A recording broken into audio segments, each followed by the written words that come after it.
Hi everybody, so today I thought I would show you how I processed my Pacman image. Now I've brought the image from APP, which is where I stacked the file, and I'm now going to show you how I process the image using Pixinsight. Okay, so this is just going to be a quick edit. So there are many ways you can use this program. I'm just going to quickly show how I've processed this image. There are lots more things I could do to it, but this is just a quick process. So I hope you like the video. Okay, so the image has been stretched, and what I'm going to do now is give it a dynamic crop. So using the dynamic crop tool, I'm just going to take out those blotchy bits on the corners and any other stacking artifacts.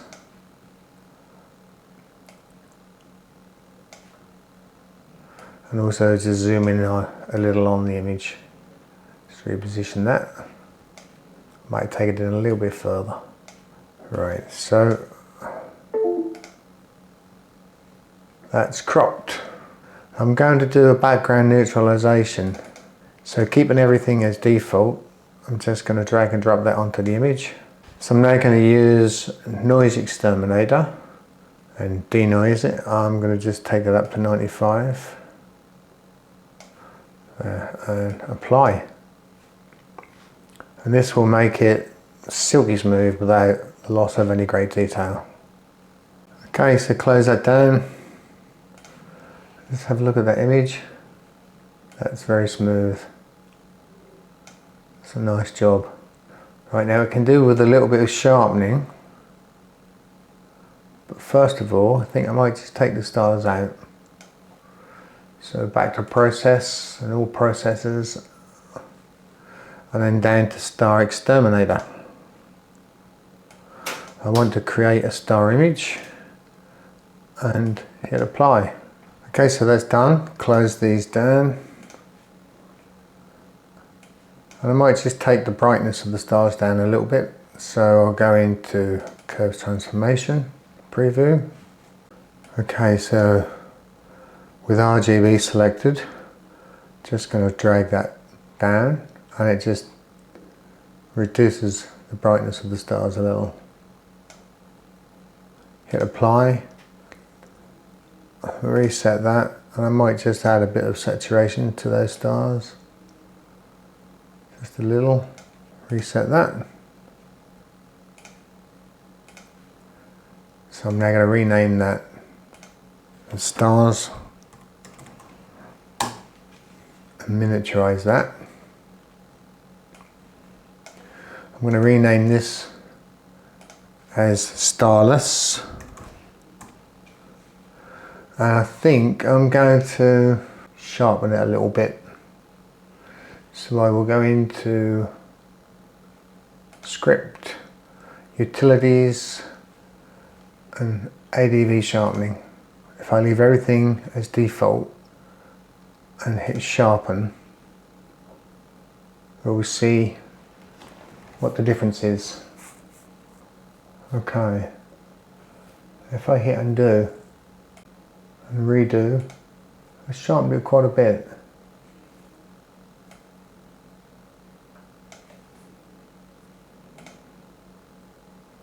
Undo and redo. Okay, so you can see what difference it's making. So if you look at this bit here, when I undo it, it's quite a lot of detail you gain. If I go redo, it might be subtle, but it's definitely made a difference. Okay, so I'm just going to alter the contrast level on that. I think I'm going to use the histogram transformation tool and just drag the blacks up. There, let's apply that. Reset. Okay. So what I'm going to do now is split the channels, do channel management and channel extraction.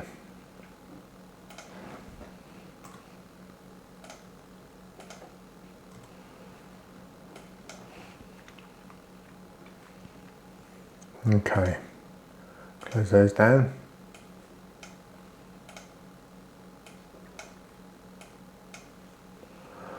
Right, so you can see which is the strongest channel. That's the red channel.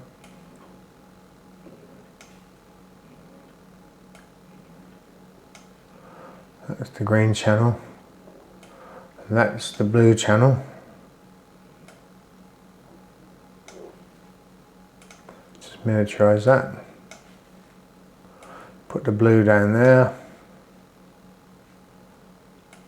That's the red over there. Sorry, the green over there, the red over there. Right. So what I'm going to do is delete the blue channel. And I'm going to create a new blue channel. First of all, I'm going to go into curve transformation. And I'm going to increase the brightness a little bit on this one. The green channel. Try and make it look more like the red channel. Just put that preview down there so you can see the red channel. So raise the brightness up and bring the blacks down. That's quite similar. So I'll apply that. Reset. Get rid of the preview. So those two channels are now very similar. Now using pixel math, I will create a new channel. So create new image. And here with the little equation, R times 0.5 plus G times 0.5. It's created a new channel, image 09, which I'm going to rename that to B for blue. So now we've got three channels, very similar in signal appearance. And I'm now going to combine those back together. I'm going to use the LRGB combination. I'm going to put R in the luminance, R in the red, B in the G channel, and G in the blue channel. Right, that's what we have. So I will just miniaturize the RGB. Now let's have a look at this image. Right, so what I'm going to do now is select a yellow mask. These masks I got from Luca Madigo, and he got them from his friend Bill Blanchard, who he's doing a lot of work with at the moment, so thanks to both of those guys. These are really good. And if you just drag and drop that onto the image, this is the yellow mask. Right, just close that down, and using the mask blur, just give that a couple of blurs and then apply that to the image, miniaturize that.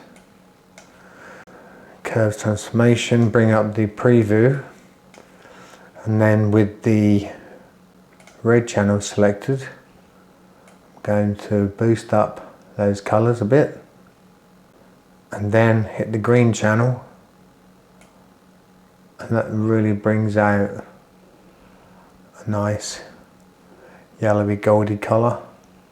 I don't want to overdo it, so I'm going to leave it at that for now.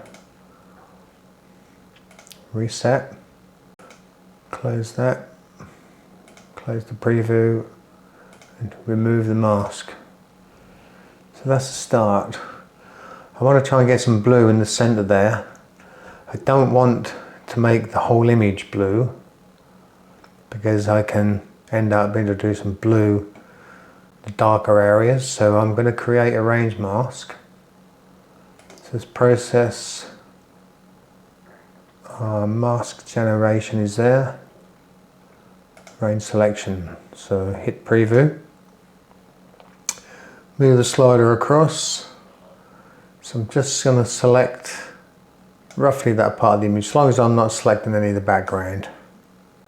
Hit apply, close that, close that, close that. Add a blur. I might go 3 blurs on that. Apply that to the image, miniaturize that. Go curves transformation, preview, blue channel, and boost up the blues. Now if I boost it up, it's all with the other colour, so if I bring that back down a little, that's better. Let's bring it back. If I just leave it like that for now, and then we try one of these blue masks here. That will just select the central area, hopefully. Right, so you can see where the blue is, because that is the mask itself. So I will add some blur to that, and another blur. Apply that to the image, miniaturize that, move that out of the way, bring up curves again, preview, blue channel. Now let's have another go. Okay, that's just altering the blue channel, and hit saturation, give that a little saturation. Okay, that's bringing it out nicely. I don't want to do too much. Hit apply and close that down, close the preview down, remove the mask. That's not too bad. Of course, you can play with these sliders yourselves as much as you like. If you don't like the colours, what you see, then just alter the sliders around until you get a colour that you do like the look of. It's best to do just little adjustments at a time. And also I'm now going to duplicate this image just in case I mess it up. I'll put that over there. I can come back to that one, to this point, should I need to. I think I'm going to give it a go with convolution, unsharp mask, preview, to see what this does. Don't want to overdo it. Let's try this 2.5. You can always undo it if you don't like it. Let's get rid of that preview, enlarge. I think I'm just going to get away with that. There's 1 or 2 little artifacts there. I don't like the look of those. Undo. Yeah, I don't actually like that. I'm going to undo it. I might give it another ADV, utilities, ADV sharpening. Let's see what happens when I do this again. I think this is a little bit more subtle. I got this idea from Luke Madigo. I saw him use this tool.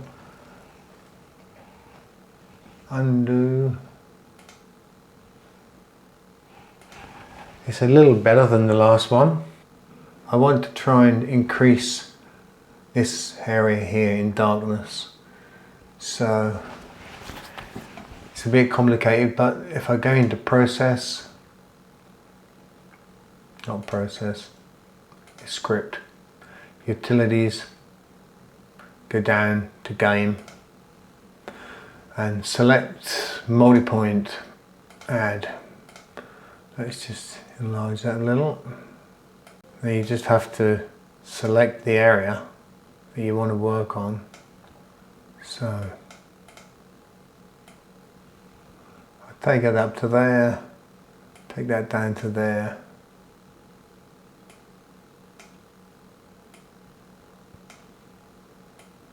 It's a little bit crude. I mean, you could really take lots of time on this, but for demonstration purposes, this is what you can do.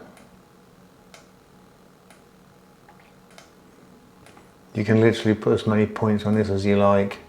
and create pretty much any shape you want.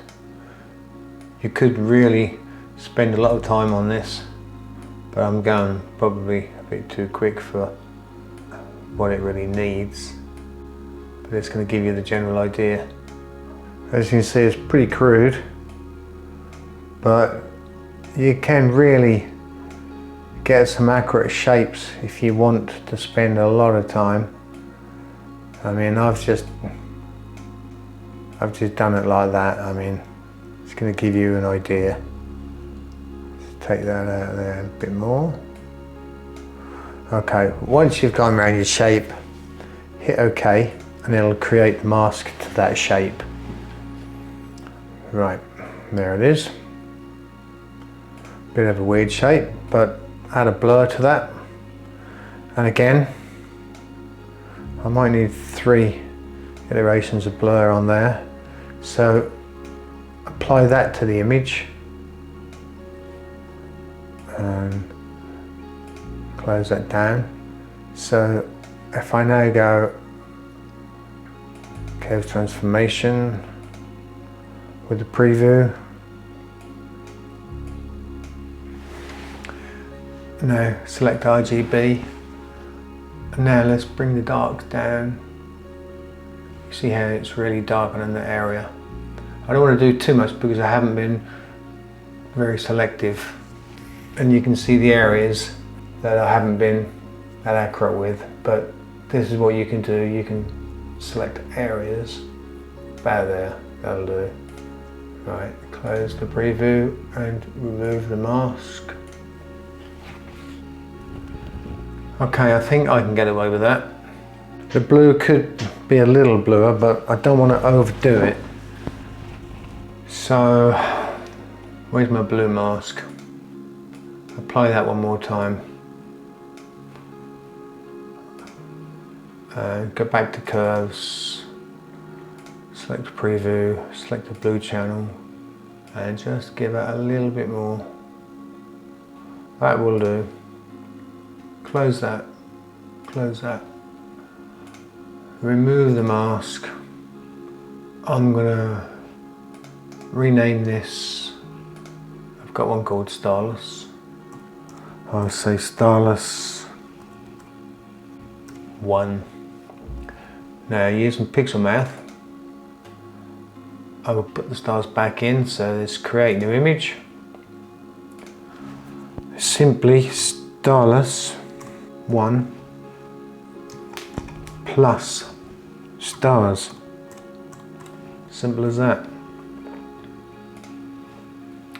And there it is.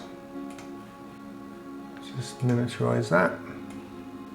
And there is possibly a completed image.